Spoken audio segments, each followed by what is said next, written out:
Hi girls, today we are going to see about heat transfer. So heat transfer means the transmission of heat from one body to another body due to temperature difference.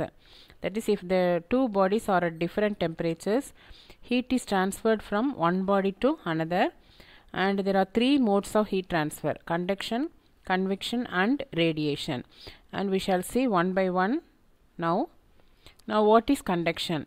So if conduction means that two objects are in direct contact with one another, so that is called conduction.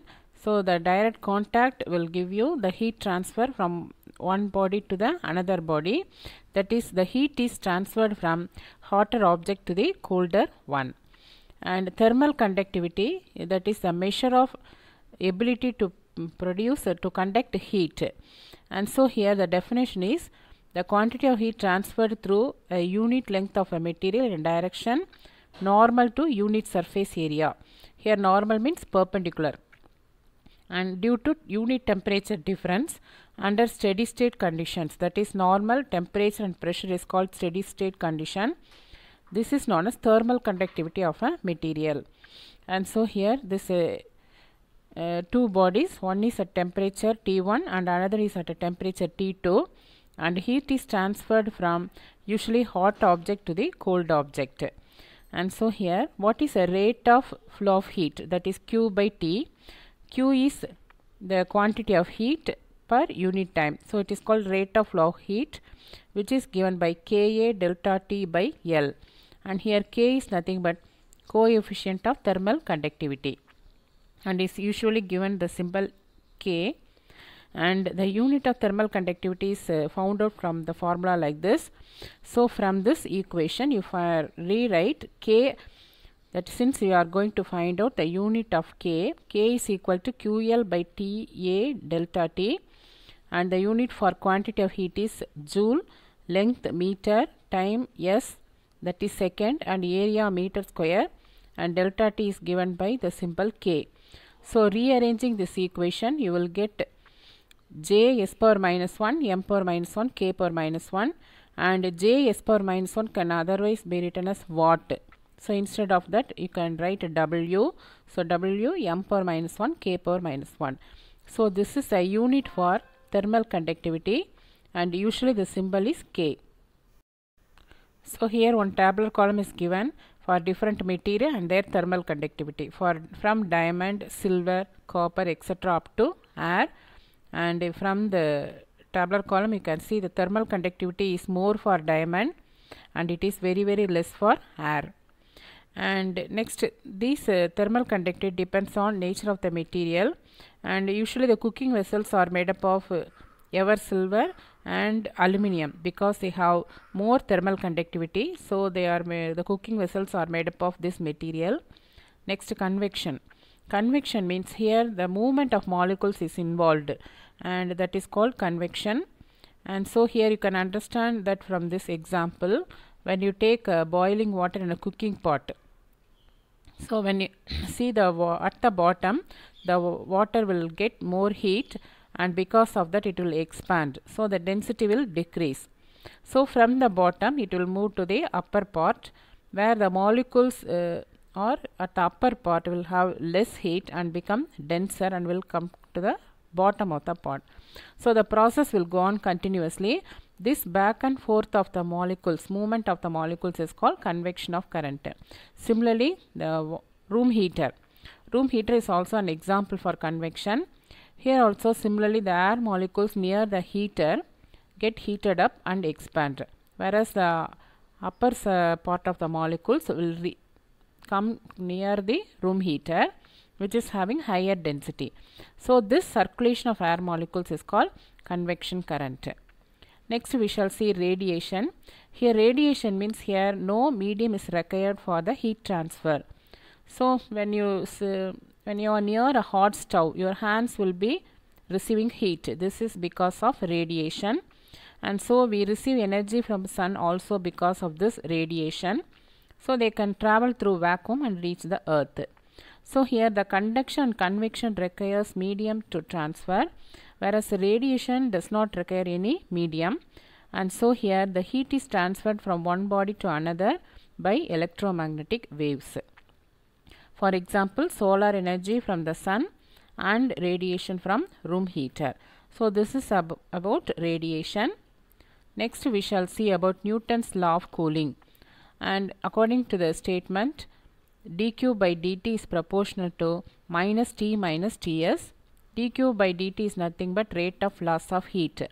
This is directly proportional to the temperature difference, that is T minus Ts, where Ts is the temperature of the surrounding and T is the temperature of the object. And so here you are having negative sign because the heat lost will go on decreasing with time.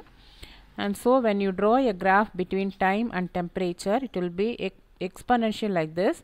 So as time proceeds, the temperature will go on decreasing, that is the rate of loss of heat will go on decreasing. And so here the rate of cooling is high initially and decreases with falling temperature. And now we are going to derive an expression for this, and here dq is the temperature, that is the quantity of heat will go on decreasing, and so that is given by dq. So dq is equal to ms dt, where m is the mass of the object and s is specific capacity, and delta t dt is the difference in temperature. So we are dividing both the sides by dt for our convenience, and so here capital T is temperature and small t is time. And since dq by dt represents the rate of cooling, you divide both the sides by dt. So dq by dt is equal to ms dt by dt. And here already from Newton's law of cooling, you know dq by dt is proportional to minus T of minus of T minus Ts. And here you can replace this proportionality sign with a constant. So this is equal to minus A into T minus Ts. So equating both the equations, you will get minus A into T minus Ts is equal to ms dt by dt. And so here rearranging this equation, you will get equation 888, and integrating both the sides, integral dt by T minus Ts is equal to minus integral A by ms into dt.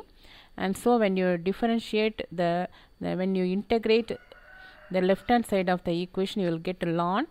So ln T minus Ts is equal to minus A by ms, integral dt is nothing but T. So minus A ms T plus B1, because when you integrate you will give a constant. So B1 is called a constant of integration. So when you take exponential on both the sides, so what T minus Ts is equal to, exponential ln will get cancelled.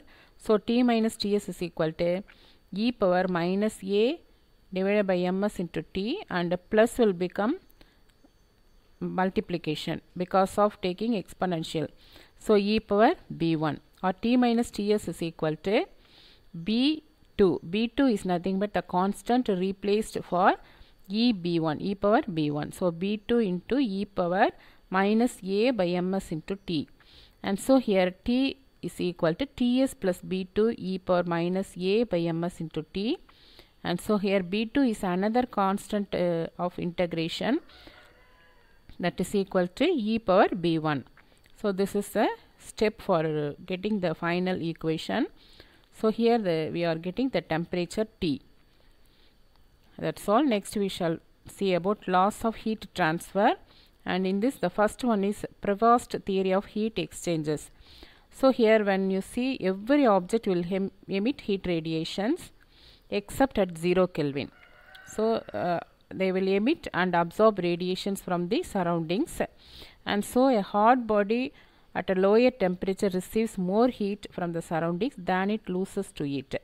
So however there will be radiation, only the radiation is stopped when the body is at absolute zero.